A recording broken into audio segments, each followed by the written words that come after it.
पूज्य महाराज श्री कहते हैं कि एक बहुत ही बढ़िया श्रेष्ठ बात है, इस ओर आप ध्यान दें तो विशेष लाभ होगा। बात यह है कि हम भगवत प्राप्ति, जीवन मुक्ति, तत्व ज्ञान, परम प्रेम आदि जो कुछ भी ऊंची से ऊंची बात चाहते हैं उसकी प्राप्ति स्वतः सिद्ध है। यह बहुत ही मूल्यवान बात है, इसे आप मान लें। इसे समझाने में मैं अपने आप को असमर्थ समझता हूँ। लोगों की धारणा है कि मानने से क्या होता है, केवल मान लेने से क्या लाभ होगा, इसलिए वे मेरी बात को सुनकर टाल देते हैं। अब आप ध्यान दें, गीता में भगवान ने कहा है कि प्रकृति और पुरुष दोनों को ही तू अनादि जान और क्षेत्रज्ञम चापि माम विद्धि सर्व क्षेत्रेषु भारत। हे अर्जुन, तू सब क्षेत्रों में क्षेत्रज्ञ अर्थात जीवात्मा भी मुझे ही जान। अभिप्राय यह है कि प्रकृति और पुरुष दोनों भिन्न भिन्न हैं, ऐसा मान लें। आप पुरुष हैं और प्रकृति आपसे भिन्न है। तात्पर्य यह निकला कि आप जिससे अलग अर्थात मुक्त होना चाहते हैं, उस प्रकृति से आप स्वतः मुक्त हैं। केवल आपने अपनी इच्छा से प्रकृति को पकड़ रखा है, उसे स्वीकार कर रखा है। प्रकृति को पकड़ने से ही दुख और बंधन हुआ है। इसे छोड़ दें तो आप ज्यों के त्यों जीवन मुक्त ही हैं। आप निरंतर रहने वाले हैं और प्रकृति निरंतर बदलने वाली है। वह आपसे स्वाभाविक ही अलग है। प्रकृति ने आपको नहीं पकड़ा है, अपितु आपने ही प्रकृति को पकड़ा है और मैं मेरे की मान्यता की है। मैं मेरे की मान्यता करना ही भूल है।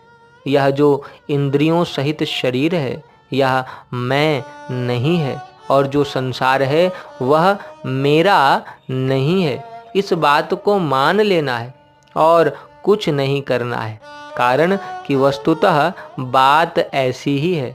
आप निरंतर रहने वाले और संसार निरंतर जाने वाला है। इस ओर केवल दृष्टि करनी है और कुछ नहीं करना है।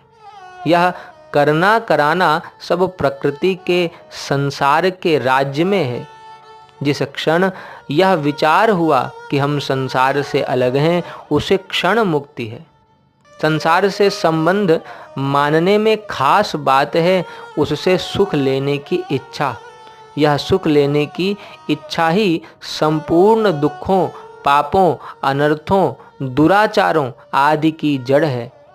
जब तक सांसारिक पदार्थों के संग्रह और सुख भोग की इच्छा रहेगी, तब तक चाहे कितनी ही बातें सुन लो, पढ़ लो, सीख लो और चाहे त्रिलोकी का राज्य प्राप्त कर लो, फिर भी दुख मिटेगा नहीं। यह पक्की बात है। संग्रह और सुख भोग की वृत्ति चेष्टा करने से नहीं मिटेगी। यहाँ चेष्टा की बात ही नहीं है। आपने मैं मेरे की मान्यता की हुई है। मानी हुई बात ना मानने से ही मिटती है, चेष्टा से नहीं। विवाह होने पर स्त्री पुरुष को अपना पति मान लेती है, तो इसमें पति मानने में कौन सी चेष्टा करनी पड़ती है? बस केवल मानना ही होता है। किसी से संबंध जोड़ने में और संबंध तोड़ने में सब स्वतंत्र हैं। वास्तव में हमारा संबंध केवल परमात्मा से है।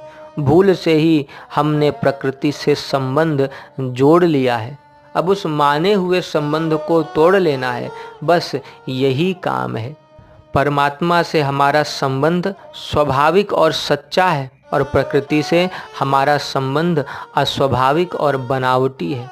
अस्वाभाविक और बनावटी संबंध को तोड़ देना है। वह टूटेगा प्रकृति से अपना संबंध ना मानने से। पहले अपने को बालक मानते थे, पर क्या अब अपने को बालक मानते हैं?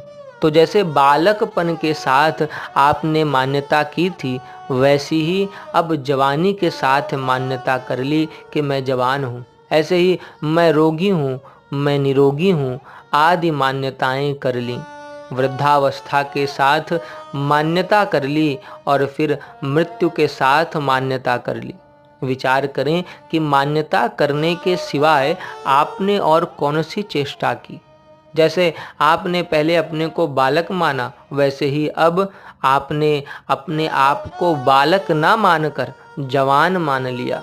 तो केवल मान्यता ही मान्यता है अगर देखा जाए तो, ना कोई चेष्टा है ना कोई विचार। इतनी सुगम बात संसार में है ही नहीं। केवल संयोग जन्य सुख की इच्छा के कारण ही कठिनाई हो रही है। वह संयोग जन्य सुख भी ऐसा है कि जिससे परिणाम में दुख ही दुख मिलता है। सुख की लालसा से महान अनर्थ होगा ही। इसे टालने की ताकत ब्रह्मा जी में भी नहीं है। रुपए मिल जाएं तो सुखी हो जाऊंगा, पदार्थ मिल जाएं तो सुखी हो जाऊंगा, यही सारी बात अटकी हुई है। आज तक इन पदार्थों से किसी को पूर्ण सुख नहीं मिला, मिल सकता ही नहीं। बालकपने से ही सुख लेने के पीछे पड़े हैं। अब तक कितना सुख ले लिया बताओ। धन भी इकट्ठा किया है, विषय भोग भी भोगे हैं, थोड़ी बहुत मान बड़ाई भी मिली है। इस प्रकार संसार का थोड़ा नमूना आप हम सभी ने देखा ही है। पर बताओ कि क्या इनसे अभी तक तृप्ति हुई है? क्या इनसे पूर्ण सुख मिला है? यदि नहीं मिला तो फिर इनके पीछे क्यों पड़े हो? क्या कोई वहम बाकी रह गया है? बाकी यही रहा है कि बढ़िया दुख मिलेगा, सिवाय दुख के और कुछ नहीं मिलेगा। यह कोई मामूली खेल तमाशे की बात नहीं है। संयोग जन्य सुख लेने से परिणाम में दुख ही होता है। सच्चा सुख आनंद बाहर से नहीं आता, अपितु भीतर से ही निकलता है। सच्चे सुख का अंत नहीं आता। एक बार मिलने पर फिर कभी बिछुड़ता नहीं। पर जब तक बाहर का सुख लोगे, उसकी इच्छा करोगे, उसे महत्व दोगे, तब तक भीतर का सुख मिलेगा नहीं। संयोग जन्य सुख की इच्छा को दूर करने का उपाय है दूसरों को सुख कैसे मिले, ऐसी जोरदार इच्छा। भीतर में व्याकुलता उत्पन्न हो जाए कि दूसरों को दुख ना हो, दूसरों का दुख कैसे मिटे। मैं करने पर जोर नहीं देता हूँ, अपितु भाव बनाने पर जोर देता हूँ। भाव से चट काम हो जाता है। भाव हो तो करना स्वतः हो जाएगा।